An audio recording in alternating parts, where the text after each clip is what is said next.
Good morning. आप सबका economics की क्लास में हार्दिक स्वागत। आज हम पढ़ेंगे सांख्यिकी, जिसके बारे में आप लगभग जो है वो फोर्थ क्लास से पढ़ते आ रहे हैं। फोर्थ क्लास से आपने सांख्यिकी के बारे में पढ़ा है। सांख्यिकी क्या होती है बच्चे? जो भी हमारी सूचनाएं होती हैं, सूचनाओं को जब भी हम संख्यात्मक या संख्या के रूप में व्यक्त करते हैं तो उसको हम क्या बोलते हैं? सांख्यिकी, बहुवचन के रूप में। लेकिन यहाँ पे थोड़ा सा मैं एग्जांपल देना चाहूँगा। यहाँ पे एक एग्जांपल दे के रखा है कि जो आपका मोहन है उसका प्रति माह जेब खर्च कितना है? 25 रुपये है। तो बच्चे ये 25 रुपये ये आपका आंकड़ा तो है, लेकिन ये आपकी सांख्यिकी नहीं हो सकती है। ठीक है, ये आंकड़ा ना ही तो आपका समुच्चय है और ना ही औसत है। समुच्चय का मतलब एक सेट होना चाहिए, कलेक्शंस होना चाहिए, संख्यात्मक तथ्यों का समूह होना चाहिए। सिर्फ 25 रुपये जेब खर्च है तो इसको सांख्यिकी नहीं कहा जाता। लेकिन हम उसके विपरीत हम ये बोलें कि 11वीं कक्षा के विद्यार्थियों का औसत जेब खर्च कितना? 25 रुपये प्रति माह है। तो बच्चे औसत जेब खर्च कैसे निकाला? आपने सभी विद्यार्थियों के जेब खर्च को जोड़ करके उसको आपने उसकी संख्या से भाग कर दिया, जो 11वीं कक्षा के अंदर जितने भी विद्यार्थी, ये औसत निकल गया। ये औसत है तो इसको हम सांख्यिकी कहा जाएगा। अब हम इसके विपरीत हम ये बोलें कि 11वीं कक्षा में 100 विद्यार्थी हैं, बीए में 80 विद्यार्थी हैं, 12वीं कक्षा में इतने विद्यार्थी हैं, तो ये एक समुच्चय बन गया, एक सेट बन गया, तो उसको आप सांख्यिकी कहा जाता है। ठीक है, तो आपको सांख्यिकी की परिभाषा बिल्कुल समझ आ गई कि जो संख्यात्मक तथ्यों के समूह को इसकी सांख्यिकी कहा जाता है। ठीक है, सांख्यिकी किसको कहा जाता है? Aggregate of facts. जो भी हमारा एग्रीगेट ऑफ फैक्ट्स होता है, यानी कि जो भी तथ्यों का समूह है, उसको सांख्यिकी कहा जाता है। एक अकेली संख्या को आप सांख्यिकी नहीं बोल सकते। सांख्यिकी एक औसत होता है, सांख्यिकी एक समुच्चय होता है। जैसे हमने सिंपली यहाँ पे बोल दिया कि मोहन का जेब खर्च 25 रुपये है, ना ही ये समुच्चय है और ना ही ये औसत है, इसलिए हम इसको सांख्यिकी नहीं कहा जा सकता। इसलिए हम ये बोल सकते हैं, हम क्या बोल सकते हैं कि जो आंकड़े हैं वो सांख्यिकी नहीं हो सकते, लेकिन सांख्यिकी जो है सारे के सारे आंकड़े होते हैं। ठीक है, अब इसके बाद हमने जो करना है नेक्स्ट, जो हमारा नेक्स्ट क्वेश्चन है कि हमने इसकी विशेषताएं लिखनी कि सांख्यिकी की विशेषताएं क्या है। आपने फील करके इसकी विशेषताएं याद करने की कोशिश करने की। बट आर दी ये सांख्यिकी जो है उसकी कौन कौन सी विशेषताएं हैं, सांख्यिकी की विशेषताएं कौन कौन सी हैं। ठीक है, सांख्यिकी हमने परिभाषा पढ़ ली कि जो सांख्यिकी है वो संख्यात्मक तथ्यों का समूह होता है। It is the aggregate of facts. और दूसरी ये बोला कि जो भी सांख्यिकी होती है एक औसत और समुच्चय होता है, यानी कि तथ्यों का समूह होता है। ठीक है, अब हमने इसकी हमने विशेषताएं लिखनी है कि कौन कौन से फीचर्स होते हैं। तो एक तो उनकी परिभाषा से ही लग रहा है कि जो परिभाषा के अंदर आ रहा है कि तथ्यों का समूह। एक अकेली संख्या को आप सांख्यिकी नहीं बोल सकते। सांख्यिकी क्या होती है? तथ्यों का समूह होता है। ठीक है, जैसे हमने अभी एक एग्जाम्पल लिया था कि जो मोहन है उसका जेब खर्च कितना है? 25 रुपये प्रति माह है, उसको आप सांख्यिकी नहीं बोल सकते। ठीक है, ना ही ये समुच्चय है। ठीक है, ये क्या है? एग्रीगेट ऑफ फैक्ट नहीं, ये तथ्यों का समूह नहीं है। ठीक है, लेकिन अब हमने यहाँ पे एक एग्जाम्पल देके रखा है। जैसे एक कॉलेज है हमारा, उसमें हम 1000 विद्यार्थी बोलेंगे कि 1000 विद्यार्थी, उसको सांख्यिकी नहीं कहा जाता है। लेकिन अब हम ऐसे बोलें कि हमारे कॉलेज में बीए में 300 विद्यार्थी है, बीकॉम में 400 विद्यार्थी है, बीएससी में 300 विद्यार्थी हैं, तो इसको सांख्यिकी कहा जाएगा, क्योंकि ये तथ्यों का समूह बन गया। आप इनकी कंपैरिजन कर सकते हो कि हम ये कंपैरिजन कर सकते हैं कि बीकॉम में सबसे अधिक विद्यार्थी।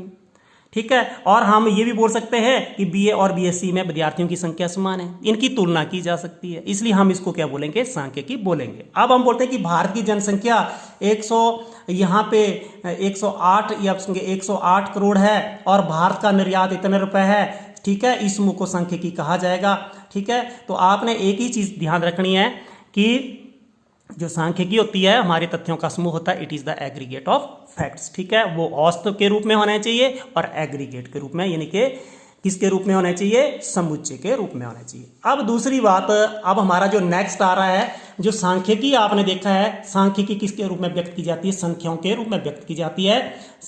संख्याओं में व्यक्त, सांख्यिकी को संख्या के रूप में व्यक्त किया जा सकता है। जैसे हमारे बहुत सारे गुणात्मक तथ्य होते हैं, जैसे हम बोलते हैं छोटा, बड़ा, गरीब, अमीर, इसको सांख्यिकी नहीं कहा जा सकता। गुणात्मक जो तथ्य होते हैं उसको सांख्यिकी नहीं कहा जाता। सांख्यिकी किसको कहा जाता है? जो संख्यात्मक तथ्य होते हैं। संख्यात्मक तथ्यों में से जैसे यहाँ पे लिखा है कि इरफान लंबा है, सचिन छोटा है, ये सारे के सारे सांख्यिकी नहीं आए, क्योंकि ये गुणात्मक तथ्य हैं। लेकिन हम बोले कि इरफान की लंबाई जो है 6 फुट और 2 इंच है और दूसरी तरफ सचिन की लंबाई इतनी इंच है, तो आपने देखा, आपको लगेगा कि इरफान पठान की लंबाई ज़्यादा है। ये एक समुच्चय बन गया। ठीक है, सेट ऑफ टू डेटास। तो इसको हम सांख्यिकी कहते हैं। क्यों बोलेंगे? क्योंकि ये समुच्चय बन गया। और आप क्या कर रहे हो बच्चे? हम क्या कर रहे हैं यहाँ पे, जो भी हमारे तथ्य हैं उसको हम किसके रूप में व्यक्त कर रहे हैं? संख्या के रूप में व्यक्त कर रहे हैं, न्यूमेरिकली एक्सप्रेस्ड है। जो statics that is numerically expressed, उसको हम नंबर के रूप में एक्सप्रेस कर सकते हैं। अब एक चीज अगली आपने देखना है कि जो सांख्यिकी होती है वो अनेक कारणों से प्रभावित होती है। अनेक कारणों से प्रभावित, आंकड़ों पर किसी एक कारण का प्रभाव नहीं पड़ता, बहुत सारे कारणों का प्रभाव पड़ता है। यदि एक ही कारण हो तो यदि उसको हम निकाल ले जाए तो वहां पे एक कारण तो अनेक कारणों से प्रभावित होते हैं, ठीक है। और उस कारण को हटाने के बाद वो सारे के सारे आंकड़े सामान्य हो जाएंगे और उसका कोई भी महत्व नहीं रह जाएगा। जैसे हम एक एग्जांपल लेकर के यहाँ पे बताने की कोशिश करेंगे कि कीमतों के अंदर, जैसे भारत के अंदर कीमतों के अंदर कितनी वृद्धि हुई है? 30%। अब कीमत बढ़ने का राज क्या हो सकता है? या मांग में वृद्धि हो सकती है, या पूर्ति में कमी हो सकती है, सप्लाई कम हो रही है कहीं ना कहीं पे, या ये हो सकता है कि बिजली की कमी हो रही है इसलिए आपकी इसको उत्पादन लागत बढ़ रही है, या श्रमिकों को अधिक मजदूरी देनी पड़ रही है, यानी कि श्रमिकों की मजदूरी में वृद्धि हो सकती है, सरकार के टैक्सों में वृद्धि हो सकती है। ये बहुत सारे, इसका मतलब क्या होता है कि जो हमारी सांख्यिकी है वो अनेक कारणों से प्रभावित होती है, एक कारण से प्रभावित नहीं होती है। जो सांख्यिकी आंकड़े हैं, उचित मात्रा में शुद्धता, जब भी हम सांख्यिकी से संबंधित जो आंकड़े एकत्रित कर रहे हैं, जो भी हम संख्यात्मक आंकड़ों को एकत्रित कर रहे हैं, उसके अंदर रीजनेबल एक्यूरेसी होनी चाहिए, वो एक्यूरेट होने चाहिए। आप गलत आंकड़े एकत्रित करके आप उसको आप सांख्यिकी नहीं बोल सकते, उससे आप अच्छे निष्कर्ष नहीं निकाल सकते। अब इसके बाद हम पढ़ेंगे पांचवा, जो आपका पांचवी विशेषता, कि आपकी पांचवी विशेषता कौन सी है? एक दूसरे से संबंधित होना। अब सांख्यिकी के अंदर क्या होते हैं? आंकड़े एक दूसरे से संबंधित होने चाहिए। They should be place in relation with each other, they should be related to each other. यदि वो एक दूसरे से संबंधित नहीं है तो तब भी हम उसको सांख्यिकी नहीं कहते हैं। जैसे यहाँ पे एक एग्जांपल लेके रखा है कि राम की आयु 40 वर्ष है। अब यहाँ पे आयु की बात कर रहे हैं। मोहन की लंबाई 5 फुट है और सोहन का वजन इतना है। एक तरफ से आप आयु ले रहे हैं, दूसरी तरफ से लंबाई ले रहे हैं, तीसरी तरफ से वजन ले रहे हैं। ये आंकड़े एक दूसरे से संबंधित नहीं। यदि ऐसे होता है कि तीनों की आयु लेते, तीनों की आप लंबाई लेते या तीनों का वजन लेते तो उसको आप सांख्यिकी बोल सकते थे, लेकिन ये सांख्यिकी नहीं है। ये आंकड़े एक दूसरे से संबंधित नहीं है, इसलिए हम इसको क्या नहीं बोलेंगे, इसलिए हम इसको सांख्यिकी नहीं कह सकते। अब उसके बाद पूर्व निश्चित उद्देश्य। अब आप आंकड़ों को एकत्रित कर रहे हैं सांख्यिकी के अंदर, you are collecting the data, और उसका आपका पूर्व निश्चित उद्देश्य ही नहीं है आपके पास। तो आंकड़ों को एकत्रित करने के लिए क्या होना चाहिए? आपका पूर्व निश्चित उद्देश्य होना चाहिए, प्री डिटरमाइंड पर्पस होना चाहिए, डिटरमाइंड पर्पस होना चाहिए। आंकड़े जो है किसी पूर्व निश्चित उद्देश्य के लिए ही एकत्रित किए जाते हैं, और बिना उद्देश्य से एकत्रित की गई सूचना को आप सांख्यिकी नहीं कहेंगे। ठीक है, ये भी समझ आ गया। उसके बाद व्यवस्थित रूप से संकलित होने चाहिए। अब आप आंकड़ों को क्या कर रहे हैं? Collected in systematic manner. अब आप आंकड़े एकत्रित कर रहे हैं, वो कैसे होने चाहिए? व्यवस्थित रूप से संकलित होने चाहिए। संकलित का मतलब, आप जब भी आंकड़ों को एकत्रित करने की हमने विधियां पढ़ी, दो तीन विधियां मैंने आपको बताई थी।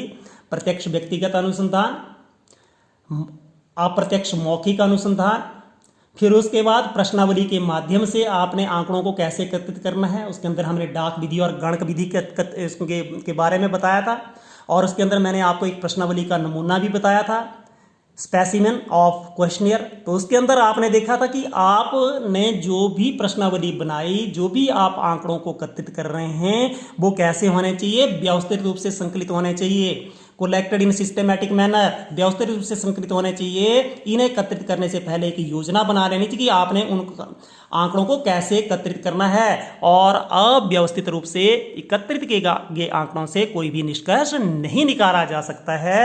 इसलिए हम कह सकते हैं कि आपने जब भी आंकड़ों को एकत्रित करना है तो आपने उसको व्यवस्थित रूप से एकत्रित करना, सिस्टमैटिक मैनर्स में एकत्रित करना है। और एक लास्ट के अंदर एक line, this is very important, सभी आंकड़ों को सांख्यिकी नहीं कहा जा सकता। जो भी आपने आंकिक आंकड़े, जो भी आपने न्यूमेरिकली आंकड़े जो एकत्रित कर लिए, उसको सांख्यिकी नहीं कहा जा सकता है, परंतु सारी सांख्यिकी को आंकड़े कहा जा सकता है। All numerical data can not be called statics, but all statics are called numerical data.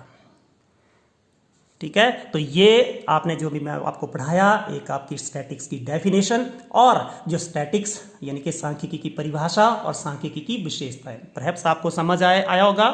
और यदि आपको अच्छा लगा ये वीडियो तो like share and subscribe. Thank you.